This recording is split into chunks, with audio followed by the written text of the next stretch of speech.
कि जोहार का मतलब क्या होता है कितने लोगों को पता है।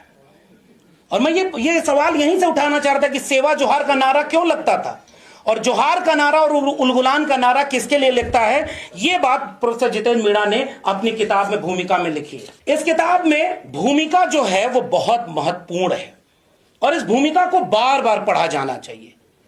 यह भूमिका आपको परिचित कराएगी जिन्हें पता ही नहीं कि जोहार, सेवा जोहार, उलगुलान आदिवासी संस्कृति, आदिवासियों की परंपरा और वर्तमान में आदिवासियों के साथ कितने तरह का अन्याय हो रहा है।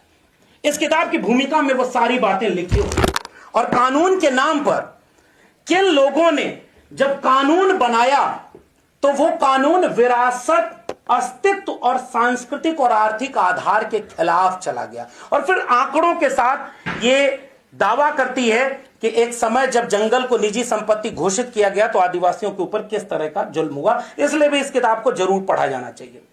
वर्णा सिस्टम जब आरोपित आप करते हैं और इस किताब को इसलिए भी पढ़ा जाना चाहिए कि इसमें राजा शंकर शाह और रघुनाथ शाह उनके बारे में बाकायदे एक अध्याय लिखा हुआ है और वो राजा हैं। छत्तीसगढ़ के इलाके में राजा वीर नारायण सिंह हैं, वो राजा हैं। गोंडवाना में रानी दुर्गावती हैं, वो रानी हैं। भीलवाड़ा राजकुमार रोज जी उसका पूरा आंदोलन चला रहे हैं कि भीलों का अपना एक पूरा राज्य बने क्योंकि वहां के वो राजा रहे। अगर वर्ण व्यवस्था में आदिवासी, दलित, पिछड़े सब शूद्र थे तो उनके बीच से राजा कैसे पैदा हुए।